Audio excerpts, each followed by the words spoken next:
नवीन वर्षाची सुरुवात अशी खाली झोपून झाली. ती का ते पुढे सांगतो. रामकृष्ण हरी मंडळी, खूप दिवसांनी आपण भेटतोय, त्यामुळे मी प्रथमतः तुमची दिलगिरी व्यक्त करतो. नवीन वर्ष सुरू झालंय, त्यामुळे म्हटलं देवदर्शनाने नवीन वर्षाची चांगली सुरुवात करूया.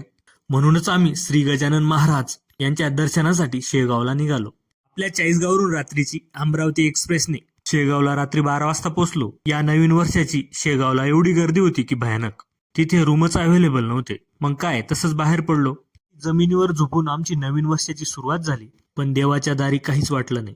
रूमसाठी रात्रभर नंबर लावून तेव्हा कुठे सकाळी 6 वाजता रूम ताब्यात भेटला. मग लगेचच मस्त फ्रेश होऊन त्याचेच नाश्ता केला. नाश्ता पण फक्त 10 रुपयात. आजकाल 10 रुपयात काहीच भेटत नाही हो, पण या संस्थेकडून हे दिलं जात आहे हे विशेष.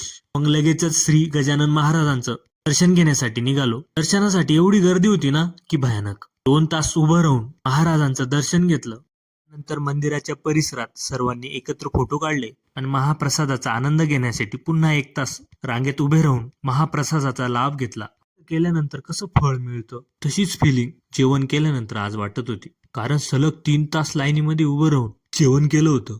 गजानन महाराज की